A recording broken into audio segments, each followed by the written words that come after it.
enfin à tout le monde et à ceux qui. Euh, ce sera enregistré aujourd'hui parce que on va, enfin pour que ceux qui puissent pas assister aujourd'hui à la réunion puissent avoir quand même des réponses à leurs questions, etc. Nous, on est les ambassadrices de la majeure PES, politique, écologie et soutenabilité.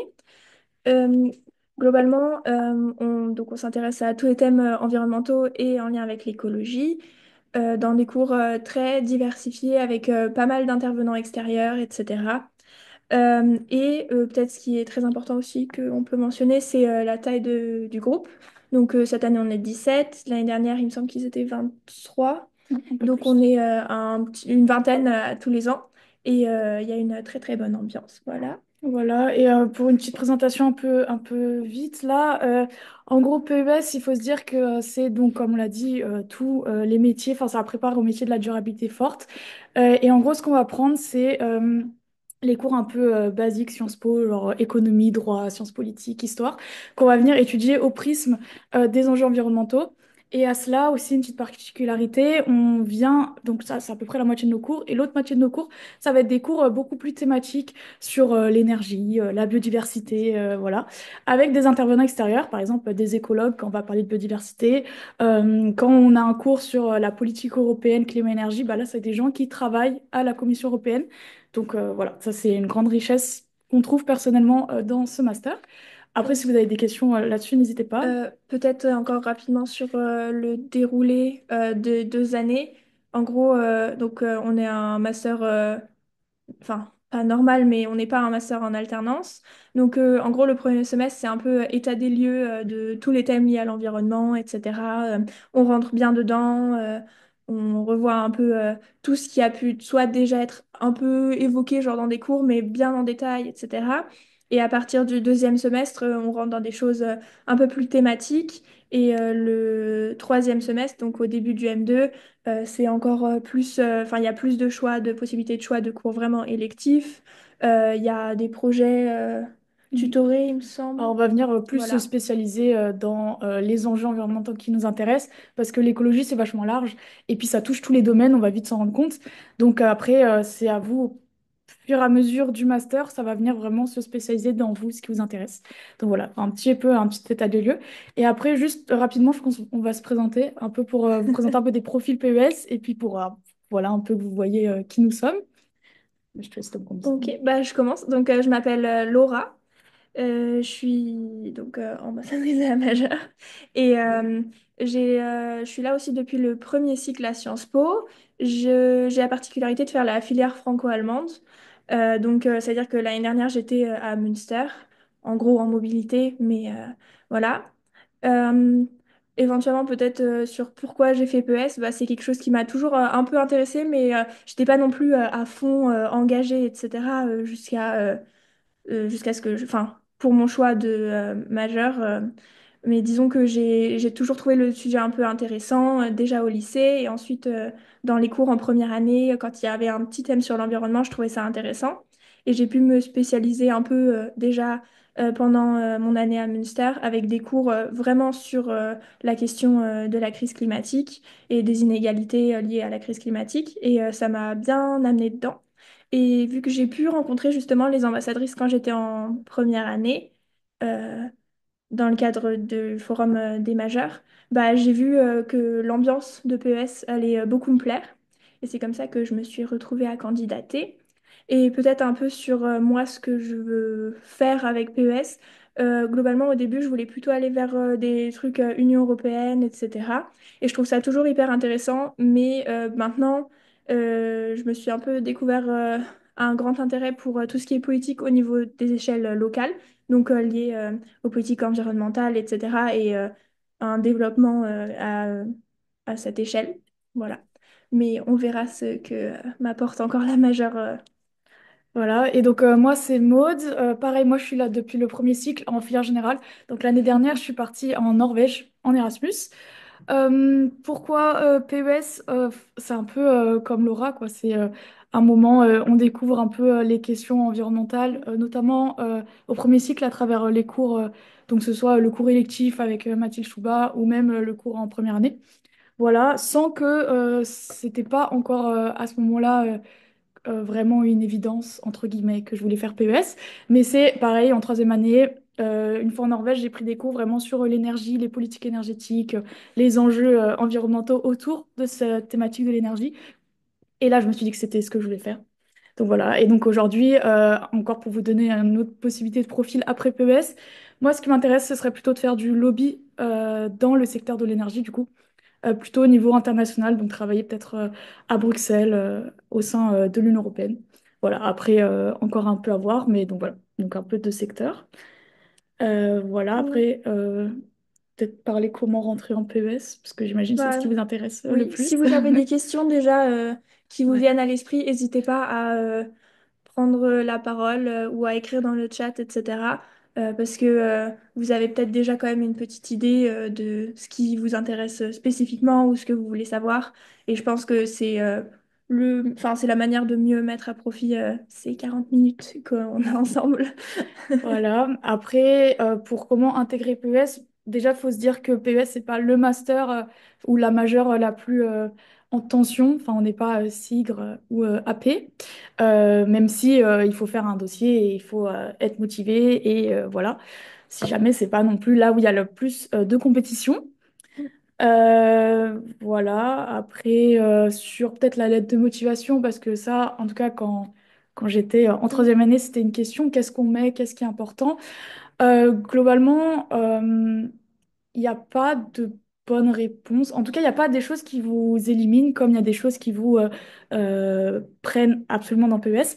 Dans le sens où Mathilde Chouba, donc nos directrices de majeur, a expliqué que ce qu'on attendait, c'était vous mettez dans votre lettre de motivation tout ce qui vous rapproche de l'écologie, que ce soit des cours que vous avez pris, que ce soit votre choix de troisième année, des engagements personnels, associatifs, au sein de l'école, en dehors de l'école, même des questionnements, sans que vous soyez engagé dessus, mais des questionnements qui vous intéressent.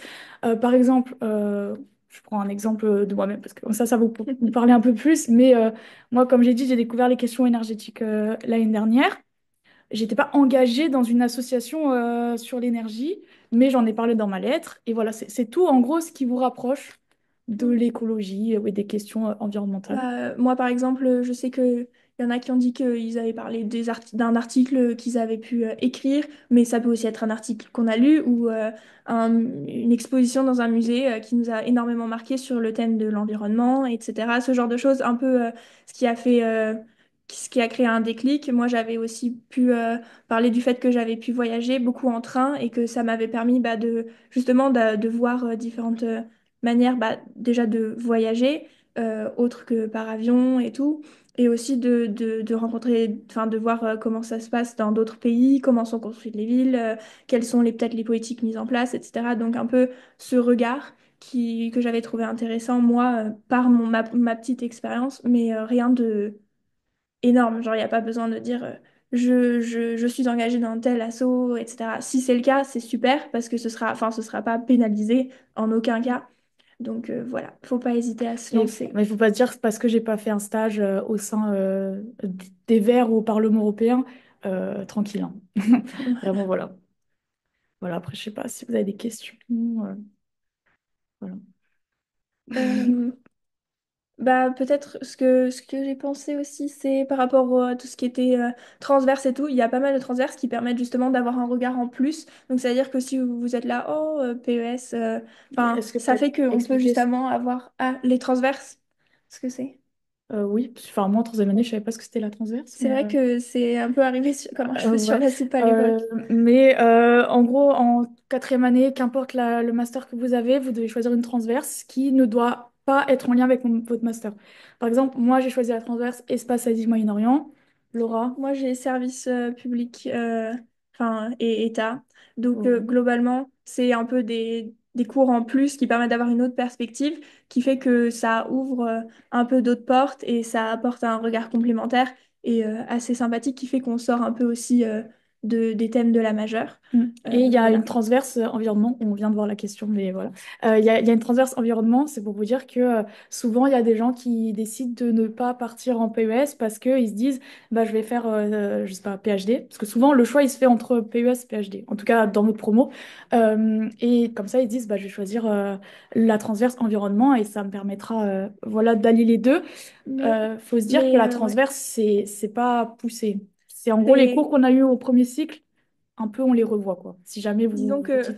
PES apporte vraiment une perspective encore plus globale, etc., sur les enjeux qu'il y a avec des cours plus détaillés, avec, je sais pas, enfin, du coup, avec le fait qu'on ait des intervenants extérieurs et la solidarité qu'on a, etc., entre nous au sein de la majeure, donc qui est vraiment un plus. Et Et par rapport à après, la du coup, question, question des débouchés en PES qui amènent dans le secteur de l'humanitaire. Alors, on a des gens dans d'autres masters qui veulent travailler dans le secteur oui, humanitaire.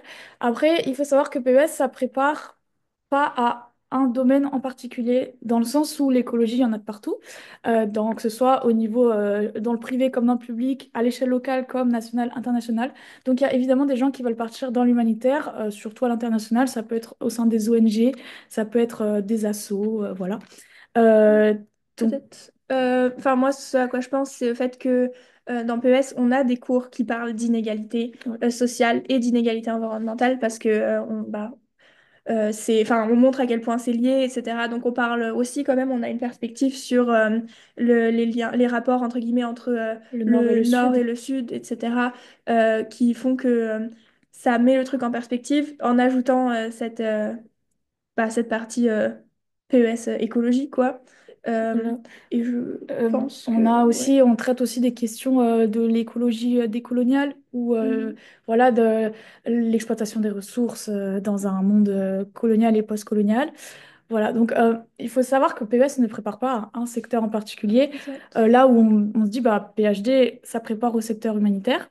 Euh, voilà, après, c'est un peu dur à Oui, répondre, bah en mais fait, c'est que on peut très facilement en PES aussi se spécialiser par les différentes modalités d'évaluation qu'on va avoir ou si on doit préparer enfin le choix d'un exposé qu'on devrait préparer ou le choix de son mémoire, etc. Donc on peut toujours les profs sont enfin sont très motivés à orienter aussi un peu si on a des choses qui nous intéressent vraiment, etc. Souvent ils demandent est-ce qu'il y a quelque chose dans notre thème global qui vous intéresserait plus? Donc, ils sont prêts à orienter ça comme ça.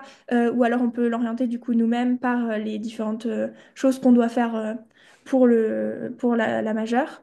Ce qui fait qu'on peut avoir ce focus. Et en termes de débouchés, bah, il y a, il y a il y a tout, hein. vraiment de tout. Il y a métier du conseil, peut y avoir du lobbyisme, ça peut être sur des échelles à l'échelle étatique, régionale, départementale, locale, dans une association. Ça peut être pour enfin, dans la protection de la biodiversité, enjeux énergétiques, Il y a enjeux tout, hein. enfin, réchauffement climatique, adaptation, atténuation, bon, bref, émissions de gaz à effet de serre, ou alors politique agricole. Enfin, vraiment, on a plein de cours qui font que on peut trouver une spécialisation qui nous plaît. Et ça a des débouchés multiples, quoi.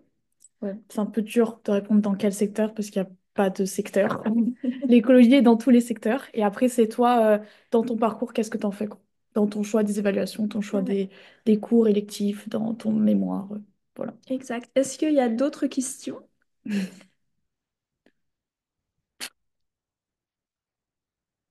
Qu'est-ce qu'on pourrait dire d'autre sinon sur PES? En PES, bon, peut-être ça vous paraît un peu loin, mais si on parle vite fait du mémoire, parce que ça va vite vous intéresser, on a la particularité en PES de pouvoir choisir soit, euh, j'ai vu la question, soit un mémoire académique type bibliothèque, comme on l'appelle, ou alors un mémoire, ça va être un rapport d'expertise. Ça, c'est une spécialité un peu de PES, un rapport d'expertise. La différence, c'est qu'on va avoir un commanditaire. Ça va être quelque chose de beaucoup plus professionnalisant. Donc, si jamais, bon, peut-être ça vous intéresse pas encore pour l'instant, mais c'est une particularité de cette majeure. Et ensuite, la plus grande différence Différence. entre PES et PhD, c'est bah, forcément, PhD, ça va être vraiment les questions humanitaires, de développement à l'échelle internationale. Là où PES, c'est quand même sous le prisme des enjeux environnementaux. Donc évidemment, ça va toucher, euh, parce qu'autour des enjeux environnementaux, il y a plein d'autres thématiques qui se raccrochent. Donc on va évidemment parler des questions humanitaires, mais beaucoup moins que dans le master PhD, là où PhD va presque pas parler des enjeux Ouais. environnementaux, quoi. Ce qui me vient à l'esprit par rapport à PhD aussi, c'est qu'il y a beaucoup une question de résolution de conflits. Donc la question de enfin, la notion de paix, de guerre, blabla.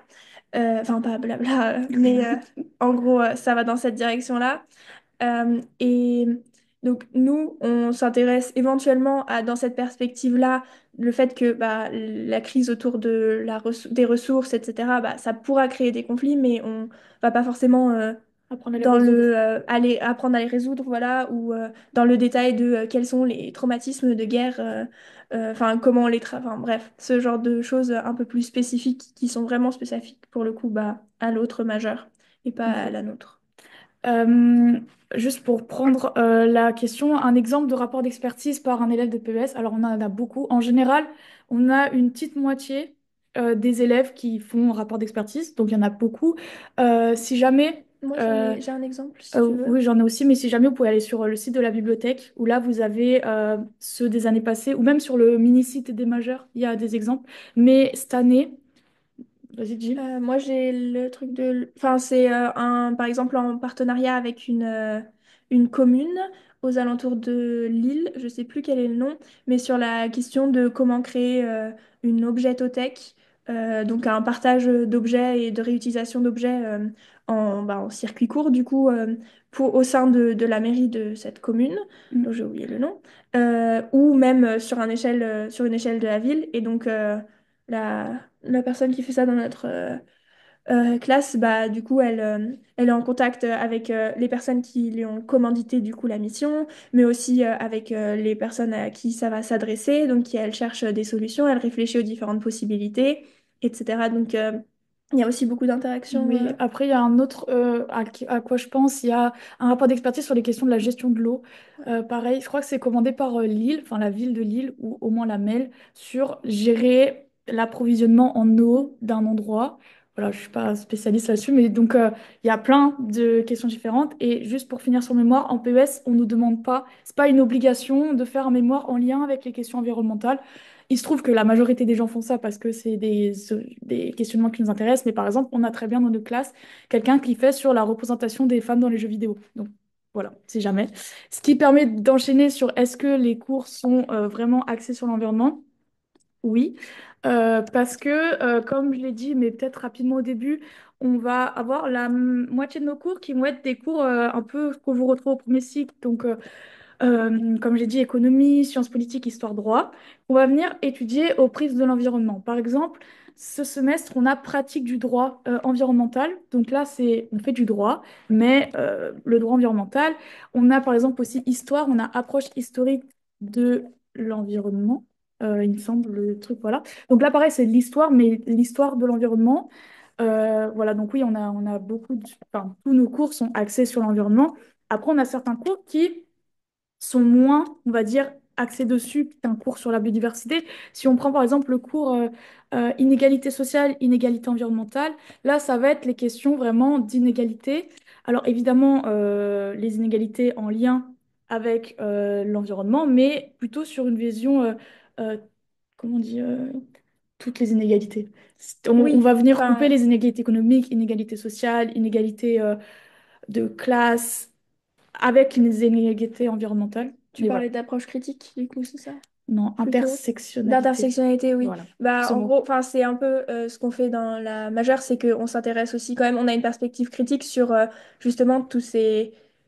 À travers l'environnement, on voit en fait des thèmes qui sont finalement des thèmes de société, enfin, qui touchent en général la société. Donc, on parle de capitalisme et on questionne enfin, ce que, comment ça fonctionne et par rapport du coup aux questions environnementales ou qu'est-ce qu'on peut faire avec ces mécanismes-là de marché par exemple, mais qu'est-ce qu'on pourrait faire sans, comme tu disais, les questions de genre, les deux classes sociales, etc.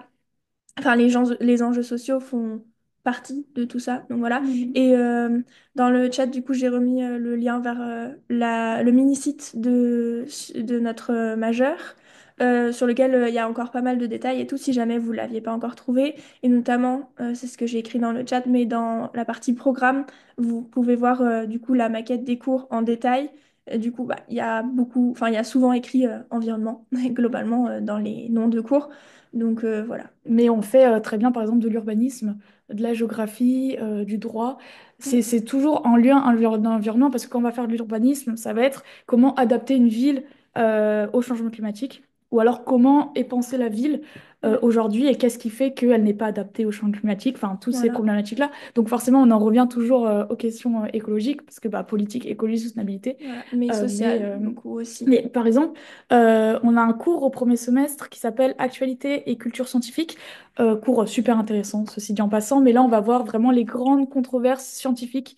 Et notamment, on a un cours sur les perturbateurs endocriniens qui ne sont pas un enjeu climatique, mais on va venir du coup parler de santé environnementale, de santé publique. Enfin voilà, c'est toujours globalement Ouais. axé sur l'environnement quand même. Voilà. Environnement au sens large finalement. Voilà. Et il y a la question sur les cours qui, pour mettre en place des projets plus concrets. Bah, Ça, c'est en M2. ouais, En M2, on va avoir un cours qui s'appelle Gestion de projet, où là, on va vraiment devoir mener de A à Z un projet avec un commanditaire. On est par groupe de trois. Et ça nous prend vraiment tout le semestre. C'est donc là très professionnalisant. C'est comme un peu un stage, sauf qu'on n'est pas sur le lieu du stage parce qu'on est en cours, mais on doit mener un projet avec quelqu'un derrière qui va payer. Pas nous payer nous, mais qui paye l'école pour ce projet. Donc on attend des résultats, on attend voilà. Donc si on mène des projets, après ton mémoire est un projet, ouais. Sinon, crois-moi. dans des, dans des Voilà. projets enfin, qui sont en gros concrets, mais pas concrets dans le sens on le fait avec une structure extérieure à Sciences Po, disons que dans les modes d'évaluation qu'on a, on fait quasiment pas, On enfin, n'a voire on n'a pas pas du tout eu d'épreuve écrite. d'épreuves écrites ou quoi que ce soit. C'est beaucoup des choses assez interactives ou qui nous permettent justement d'appliquer déjà des choses qui pourraient se produire enfin, dans le monde professionnel. Donc typiquement en politique Ouais. européenne, on avait joué le rôle soit d'association, soit d'État, et on avait défendu la position de l'État en particulier qu'on avait choisi sur un thème environnemental européen auprès de la Commission européenne, du coup, qui a été représentée par les profs. Donc, où il fallait vraiment faire un travail d'argumentation, de présentation, etc. Ou alors on a un cours ville et dérèglement climatique où là on a dû écrire, présenter un plan d'adaptation d'un endroit dans l'île au changement climatique. Et notre travail a été envoyé après à la mail. Donc c'est pour vous dire que c'est très professionnalisant et c'est très concret. Enfin, par exemple, là, notre examen, non seulement on valide un cours, mais en plus il sert après à des gens vu qu'il est envoyé à la mail. Donc enfin, c'est pas... j'ai rien contre les dissertations de partiel, mais il y a un aspect plus concret, quoi, Oui. que Enfin, répondre à une problématique.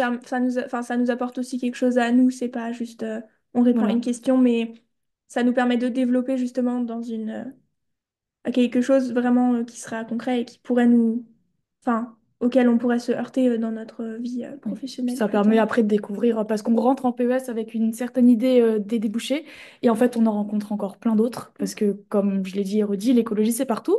Exact. Donc justement de faire ces évaluations, enfin ces examens, ça permet de découvrir, et en plus très concrètement, qu'est-ce qu'on fait dans tel et tel métier. Aussi parce que nos profs, la moitié de nos profs sont des intervenants extérieurs, ils sont pas enseignants-chercheurs, ils sont par exemple écologues, mais ils viennent nous donner un cours parce que sur la biodiversité. Voilà, ou alors on a des profs qui travaillent dans des cabinets de conseil et qui du coup viennent nous donner des cours sur les métiers du conseil. Donc ça permet non seulement d'avoir des contacts très intéressants après pour le monde professionnel et notamment le stage de M2, mais en plus d'avoir une vision très concrète sur qu'est-ce qu'on fait dans tel ou tel métier et à quoi ça nous ouvre comme porte, Ouais. quoi. Et peut-être du coup, bah, donc là, c'est les intervenants extérieurs et leur gros plus, mais en termes d'intervenants qui sont du coup des professeurs, chercheurs, etc., c'est aussi toujours des personnes qui sont vraiment extrêmement compétentes sur le cours qu'on va avoir. Donc, enfin, c'est vraiment un plus. Je veux Ouais. dire, Mathilde Chouba ou Luc Semal, c'est des spécialistes de leur domaine et du coup, ils nous enseignent aussi les cours qui correspondent à ça.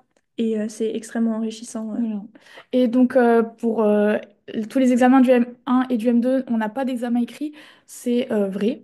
En gros, je réfléchis, mais en tout cas, on n'a pas de devoir sur table, ça c'est sûr. Déjà parce qu'en quatrième année, en master, ça dépend les masters, mais globalement, vous n'avez pas de partiel. En tout cas, c'est vrai en PES. Ouais. Donc, on n'a pas d'examen écrit. Après, on doit rendre des choses écrites, mais c'est un projet écrit, par exemple. Donc C'est ça peut pas, ça va être. pas être une dissertation, quoi. Ça va être un exemple comme ça. Euh, alors, on a quelques fiches de lecture. On a plutôt aussi des choses qui s'appellent par exemple des 4 pages. Donc, on fait une recherche sur un sujet particulier, puis on le met bien. Enfin, on fait un truc un peu fun qui présente l'entièreté du sujet en en un volume restreint, mais aussi agréable à regarder, pas juste sur un texte tout, enfin, un peu lambda. Et il y avait un Et autre truc. après, par exemple, on a des oraux. Là où vous devez apprendre vos cours, c'est par exemple, nous, on a en économie et en théorie politique environnementale.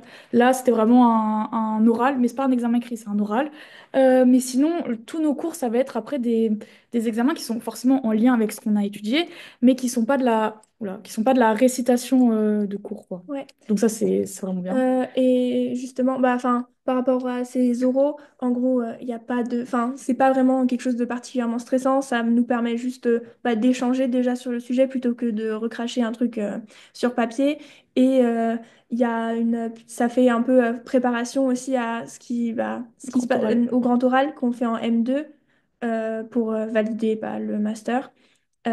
Donc c'est une petite préparation, mais sans gros stress pour échanger sur le thème du cours, etc. Donc ça a un plus aussi. Nos examens, c'est surtout des mises en pratique de ce qu'on a étudié, plus qu'une restitution de cours. Je sais pas si c'est très clair, mais voilà. Donc non, on n'a pas d'examen écrit type examen sur table. On a évidemment des choses à rendre écrites, même si on a beaucoup, beaucoup d'oraux, et beaucoup de mise en scène aussi. Par exemple, on simule la Commission européenne, on va simuler un débat scientifique, voilà. Mais on n'a pas d'examen écrit en 3 heures avec une dissertation, quoi. Voilà. Je sais pas si c'était clair. Voilà, il reste 8 minutes 30, donc je ne sais pas si vous avez encore Des des questions. questions. Après, si jamais vous pouvez toujours nous contacter via adresse mail et sur notre compte Instagram, évidemment. Je peux peut-être les réécrire. Voilà, je sais pas. J'espère qu'on a répondu à toutes les questions. C'était clair.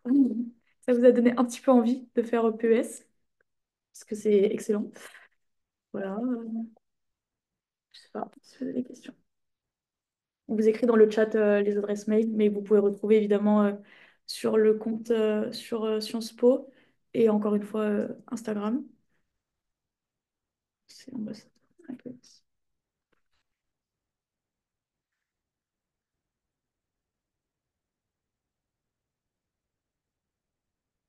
Voilà. Sinon, J'ai tout dit, hein, je pense. ouais, bah, je pense aussi.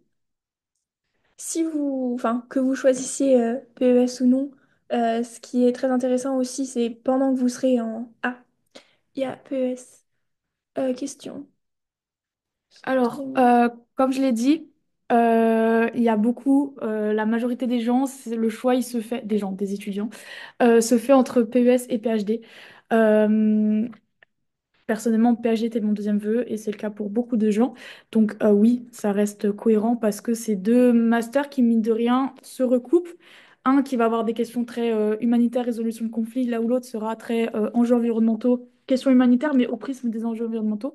Mais les deux sont quand même, Différent. Enfin, reste enfin, différent. restent différents sans être non plus totalement différents, quoi. Enfin, c'est deux masters qui se recoupent. Vachement. Donc non, c'est pas incohérent du tout de mettre PhD Après, en premier vœu et PES en deuxième vœu. personnellement, je pense pas que ce soit nécessaire d'être forcément. Enfin, si, il faut un minimum de cohérence, mais il n'y a pas besoin de. Si tu as envie de faire PES et SIGRE, bah, et que tu sais pas entre les deux, euh, bah, faut pouvoir le mettre dans un classement, entre guillemets, Faut le mais je justifier trouve quand pas, même. enfin, faut pouvoir le justifier, mais je trouve pas ça problématique, si ça peut être bien justifié, que de demander des masters qui pourraient être perçus comme un peu éloignés. Après, dans notre promo, on a, donc j'ai dit beaucoup PES, PhD, on a eu MIC, PES, et je crois que c'est tout en termes de choix. Ouais, non, je pense que c'est tout. Voilà, MIC, PhD, mais surtout PhD. Voilà. Après, on a des entrées directes aussi, et nous, on a des ingénieurs. Voilà, ça rajoute quelque chose, c'est pas mal. Ça met une perspective en plus et ça fait que, enfin, on peut avoir pas mal d'échanges bah, avec tous les profils qui Mm. s'ajoutent à ceux de Sciences Po. Euh, Ça met, bah, voilà, ça apporte une ambiance très sympathique. PhD MIC en deuxième Deuxième vœu. vœu, il y a pas de... C'est un peu dur à répondre parce qu'en vrai, il n'y a pas vraiment une histoire de cohérence. Enfin, en général, ça correspond à toi, ce qui t'intéresse dans ton profil. Et donc, à moins que tu sois vraiment entre deux choses qui n'ont rien à voir, en général, c'est un peu cohérent. Et après, c'est toi, comment tu racontes. C'est un peu raconter une histoire, entre guillemets. C'est dire qu'est-ce qui t'a fait amener à ce choix. Il y a pas... En plus, enfin, PhD MIC, je sais pas. C'est... Ouais, c'est un peu dur à dire, quoi. Je sais que PhD, PES, c'est... Ça, ok. Et après, encore une fois, il y a eu PES MIC, hein, donc... Oui, ça, c'est différent, tout à fait. Après, c'est toi comment tu le justifies et voilà. MIC, c'est un master qui est assez sélectif. Euh, PhD aussi. Ouais, tu vas dire. Ouais, Tu je vas sais pas dire. trop non plus, pour être honnête. Faut juste arriver le justifier. Encore une fois, que ce soit en stage, mais pas que, hein. C'est tout ce que tu as fait qui t'amène aujourd'hui à choisir ce master, quoi. Voilà. Et ça, ce conseil, c'est valable pour PBS, mais c'est évidemment valable pour tous vos choix de master, quoi. Voilà, exactement. Ouais.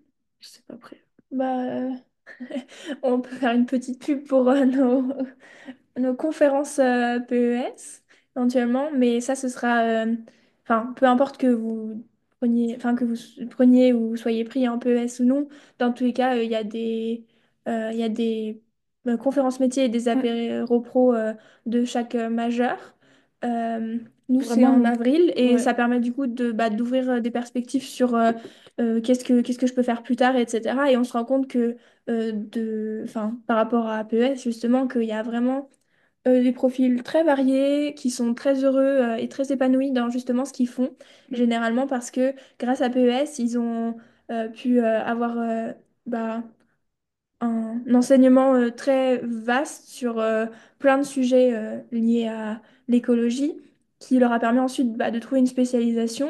Et, et de s'épanouir dans un milieu où ils se sentent bien, c'est-à-dire ils arrivent à bien balancer enfin, généralement leur vie pro et perso et ces questions de comment j'agis justement contre le réchauffement climatique et contre ces inégalités environnementales au quotidien, etc. Bah, justement, grâce à leur métier, à différentes échelles, dans différents petits secteur un peu niche, bah, ils ont pu atteindre ça.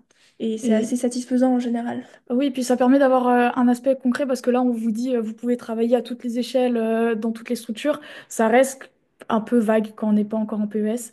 Là, nous, aujourd'hui, on voit de quoi ça traite parce Ouais. qu'avec nos cours, on a vu ce que c'était concrètement. Mais pour vous, troisième année qui n'êtes pas encore dedans, c'est encore vague quand on dit, ah, tu peux travailler en ONG. Ok, mais tu fais quoi dans une ONG quand tu as fait PES? Voilà, donc n'hésitez pas vraiment, conférence métier apéro pro, que ce soit pour PES, mais tous les masters en général, ça aide beaucoup. Voilà, Oui.